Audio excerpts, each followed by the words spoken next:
Bonjour. Aujourd'hui,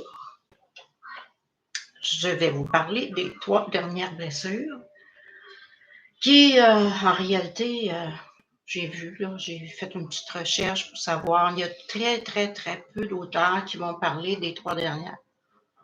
Beaucoup vont se fier, aux 5 blessures, les 5 blessures, dont j'ai fait les vidéos. Parce que les 3 autres, ils sont, je pourrais dire, plus difficiles à trouver ou plus difficiles à guérir. Alors, c'est pas facile avec ces 3-là. Il y a d'abord la blessure d'intrusion, la blessure d'impuissance et la blessure d'insécurité. Alors, je vous parle de la blessure d'intrusion, on va la retrouver. C'est pour ça que très peu d'auteurs en parlent, parce qu'on va la retrouver chez des personnes qui ont souffert de parents intrusifs ou d'abus. Oui, d'abus physiques ou sexuels. Alors, ils se sont sentis comme si quelqu'un entrait malgré eux dans leur corps, ou c'est dur ce que je veux dire, là, mais c'est exactement ça. Donc, ce sont aussi des parents qui vont constamment fouiller dans vos affaires, constamment vouloir tout savoir, vous contrôler à l'extrême. Alors, oui, on retrouve, dans les blessures d'abandon, on retrouve des parents qui ont manqué d'amour pour leurs enfants et ont donné très peu d'attention. Dans le rejet, c'est la même chose. Mais là, on parle d'intrusion, là. On parle d'un trop. Donc, c'est sûr que si vous souffrez de ça, vous allez ou de un, être extrêmement secret. Il n'y a pas moyen de vous faire parler de quoi que ce soit, de ce qui vient de vous. Ou bien, vous allez être une personne qui empiète sur l'intimité des autres. Pourquoi? Parce que quand on a souffert d'intrusion, je vous l'ai dit, que ce soit l'abandon, le rejet, que ce soit l'humiliation, on répète les mêmes choses parce qu'en réalité, on doit, à quelque part, réaliser qu'on a quelque chose qui ne fonctionne pas bien. Donc, c'est la même chose pour la blessure d'intrusion. Alors, c'est pour ça, d'après moi, puisqu'à un moment donné, j'avais bien vu, j'étais bien au courant des 3. De plus, même j'en ai déjà parlé sur le groupe, un groupe, j'ai dit, il n'y en a pas seulement 5, il y en a 8. Et ce sont selon les recherches que William Reich a repris à partir des recherches de Freud. Bon, on est rendu loin, là, hein? Mais il y en a bien 8. Alors, je me suis dit, pourquoi ne pas en parler? Parce que peut-être parmi ceux qui m'écoutent, vous êtes absolument pas reconnus dans les 5 autres, ou peut-être un peu. Et là, vous dites, mais pourquoi, là, je ne comprends pas. Mais oui, mais quelle sorte, quand vous étiez jeune, vous avez vécu quoi, là? Est-ce que vos parents, comme je vous dis, étaient très intrusifs? Ou votre mère ou votre père, là, ça peut être les deux, comme ça peut être un ou l'autre. Et vous êtes resté avec cette blessure-là, qui est bien cachée. Comme je vous dis, si vous ne faites pas une recherche sur votre enfance, c'est difficile à... Et combien d'enfants, et j'ai déjà vu une famille complète, qui étaient dans le déni d'avoir été abusés sexuellement. Donc, c'est pas facile de trouver cette blessure-là d'intrusion. Vient avec la blessure d'intrusion, souvent la blessure d'impuissance.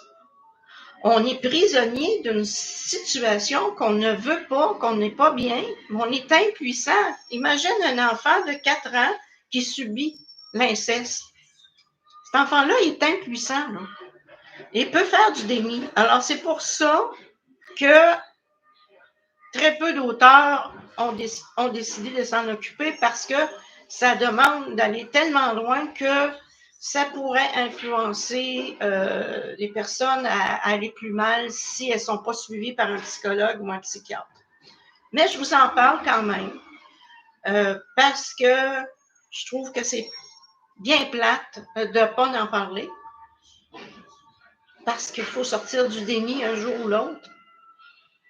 Et comme je vous dis, cette famille-là, il a fallu qu'une personne d'un seul coup réalise qu'elle a été victime de ses deux parents d'inceste. Toute la famille a passé. Et c'est la seule qui a fait les démarches et ensuite la famille a suivi au complet. Tout le monde était dans un déni complet. Alors, dans ces blessures-là, que ce soit intrusion ou impuissance, comme je vous dis, vous allez retrouver abus physique ou sexuel, parce qu'on parle d'enfants, là. On ne parle pas d'un abus monétaire, on parle d'abus physique, psychologique ou sexuel. Et vous allez retrouver, je vous dis, intrusion et impuissance, les deux en même temps. Et la troisième, et c'est la blessure d'insécurité. Imaginez un enfant de 4-5 ans, ou avant, mais 4-5 ans, on va mettre 4-5 ans. Et cet enfant-là vit avec des parents qui n'ont jamais d'argent, vivent avec la faim, puis ils ne savent pas s'ils vont manger. Moi, je connais vraiment quelqu'un là, à qui c'est arrivé, et qui part pour l'école sans avoir mangé. Ces enfants-là vont grandir, puis un jour vont travailler, et ça va donner des gens qui vivent dans une éternelle insécurité parce que les parents ont failli à leur devoir de nourrir leur enfant. Ça peut être d'autres façons de nourrir. Là. Je vous parle que ça crée un problème d'insécurité. Et ça peut être un manque, tout simplement. C'est pour ça qu'on le retrouve. Ça peut être un manque d'attention terrible. OK? Une mère ou un père qui sont toujours partis. Que vous êtes continuellement gardé par des gardiennes. Ben, vous êtes dans l'insécurité parce que papa ou maman, quand est-ce qu'ils vont revenir? Et vous développez une insécurité. Comme je vous dis, c'est un gros manque. Hein? C'est un gros manque du devoir parental. Et ces personnes-là, comme je vous dis, ne savent pas. Quand ils sont rendus adultes, souffrent d'insécurité dans tout. Comme je vous dis, que ce soit monétaire, personnel ou peu importe.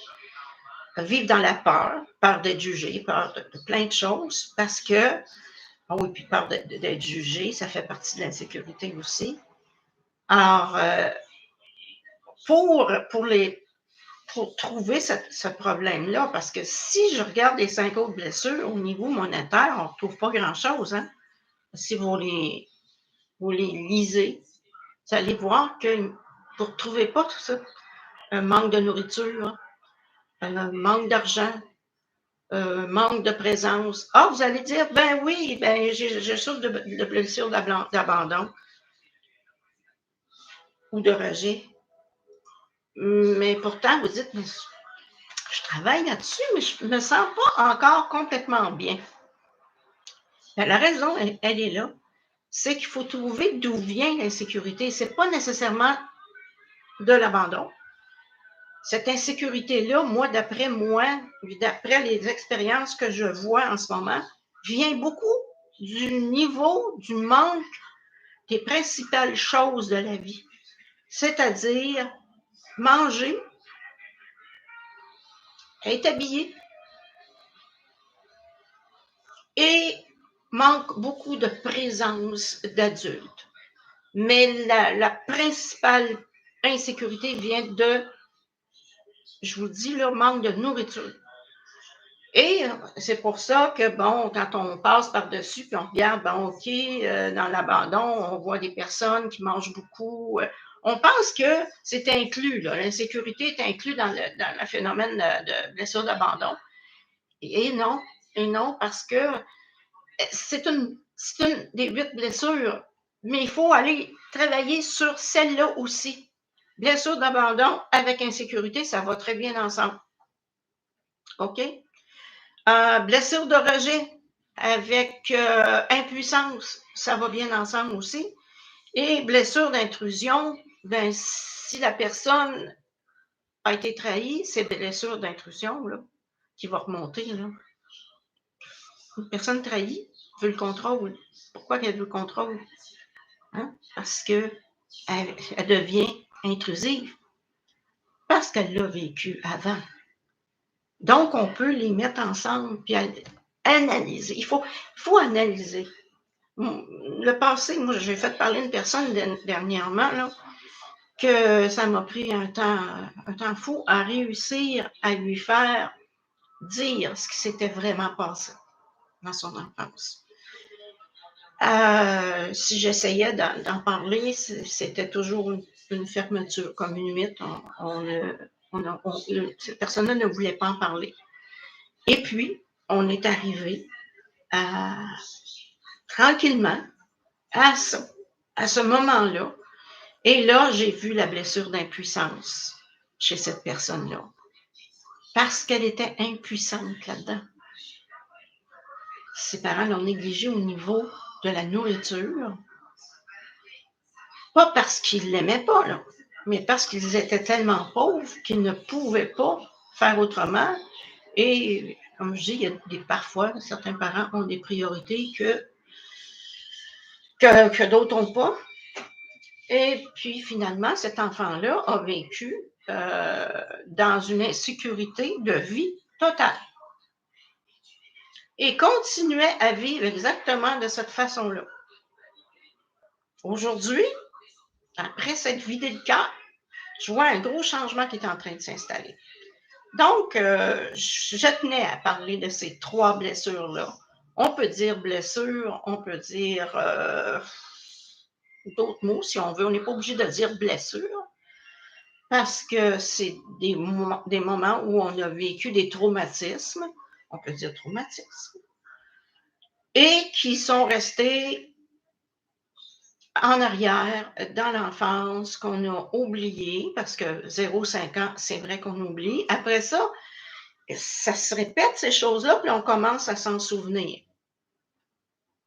Mais les autres, quand c'est arrivé, tout ça, on ne s'en souvient pas. Donc, c'est de cette façon-là qu'on doit travailler, d'aller chercher le plus loin possible, poser des questions à la famille et tout ça. Comment ça s'est passé? Et puis, comme je vous dis, là, on peut travailler sur les vraies choses. On peut travailler sur l'insécurité. Pourquoi cette insécurité-là s'est installée? À quel moment? Et vous savez je peux voir des personnes qui ont vécu ce traumatisme-là être extrêmement dépensiers. Là, tu te dis, mais voyons, tu as un traumatisme d'insécurité et tu dépenses. Oui. Oui. Parce que c'est comme se dire, j'ai 10 $ aujourd'hui.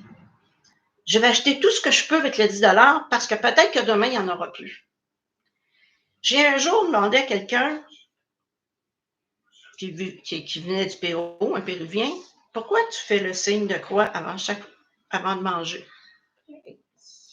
Il me répond, tu sais, dans mon pays, quand on a une assiette devant soi, on n'est pas sûr qu'on va en avoir demain. On remercie Dieu de nous donner cette nourriture-là aujourd'hui, parce que demain, c'est pas sûr. Voilà. Alors, j'ai compris un peu cette façon-là de faire pour beaucoup de personnes qui ont été dans un manque total dans leur enfance. C'est là. Ils vont dépenser ce qu'ils ont à acheter tout ce qu'ils peuvent parce que peut-être que demain, il n'y en aura pas. Et voilà. C'était la... C'est simple, mais ces personnes-là vont me dire, j'ai jamais d'argent dans mes poches. Bien oui, mais tu dépenses tout. Oui, mais tu peux pas t'en mettre 1 pièce par jour de côté. ils ne comprennent pas le lien entre les deux. Comprenez-vous? Le lien entre insécurité puis sécurité. Ils ne comprennent pas que si ils ne dépensent pas tout, ben, tranquillement, ils vont amasser de façon à en avoir tous les jours. Alors, c'est comme ça qu'on réussit à aider quelqu'un qui est dans la misère ou quelqu'un qui n'arrive jamais à régler ses problèmes monétaires. Et c'est comme ça pour la nourriture. Tu vas voir une personne qui a manqué de nourriture quand elle était jeune. Ben moi, ces personnes-là, je les vois quand ils mangent. Laissez-moi vous dire que l'assiette est pleine. Ils vont manger jusqu'à l'en haut, mais vous allez me dire, c'est de la boulimie. Non, non, non, non, pas toujours. Cette personne-là a peur de manquer de nourriture. Elle va manger pour se remplir. Mais elle n'est pas boulimique. Un boulimique, c'est autre chose. Là. Il va avoir une foule de nourriture dans le frigo, mais il va se mettre à manger sans arrêt. Il n'arrive pas à combler le vide. Tandis que ceux qui souffrent d'insécurité vont faire en sorte qu'ils vont manger plus à un repas parce qu'ils n'ont pas mangé de la journée ou parce qu'ils ont peur que demain, il n'y en aura plus. On retrouve ça beaucoup, beaucoup dans les peuples plus pauvres ou la catégorie de personnes plus pauvres. Mais ça se guérit. Ça se guérit comme n'importe quoi d'autre, mais il faut en être simplement conscient. Donc, j'espère que je vous ai aidé avec ces 3 dernières blessures-là, parce que il me semblait qu'il manquait quelque chose. J'étais consciente qu'ils étaient là. Je me disais comment je vais faire pour leur parler et comment leur expliquer d'une façon simple. Et comme vous savez, moi, j'ai mes guides, ils sont toujours avec moi. Ça, Et bang, j'ai eu le flash. Ben oui. Qu'est-ce que tu fais quand tu es impuissant? Hein? Qu'est-ce que tu fais quand tu es insécure? Et là, ben, j'ai vu le portrait au complet sans aller dans des choses très compliquées. Là. Vous savez, on peut aller dans des choses très morbides et très... Non, on va aller dans le simple du simple.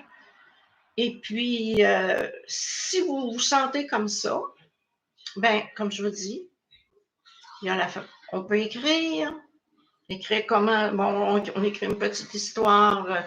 À tel moment, je me suis sentie impuissante devant ces personnes qui ont abusé de moi parce que j'étais, comme je vous dis, l'impuissance va aussi que l'insécurité. Et bon, l'impuissance, je me suis sentie impuissante parce que, bon, j'avais peur qu'on m'abandonne. Mais il y avait l'impuissance en premier. Quand on écrit, on dit ce que l'on a ressenti. La première sensation était quoi? Impuissance? Parfait. On continue. J'ai supporté cette situation-là parce que j'avais peur de l'abandon. Là, on va réussir à guérir. Donc, on travaille là-dessus. Rajoutez ces 3 mots-là aux 5, bien sûr. Rajoutez ces 3-là, puis vous allez pouvoir les intégrer avec les autres et vous allez aller plus profond. Je vous laisse. Et c'était la dernière de la série sur les blessures de l'âme. Et les prochaines vidéos, moi, ça va être autre sujet, bien sûr. Mais là, maintenant, j'ai l'impression d'avoir complété mon travail avec vous. Je vous aime beaucoup. Je vous embrasse. Et on se dit à la prochaine.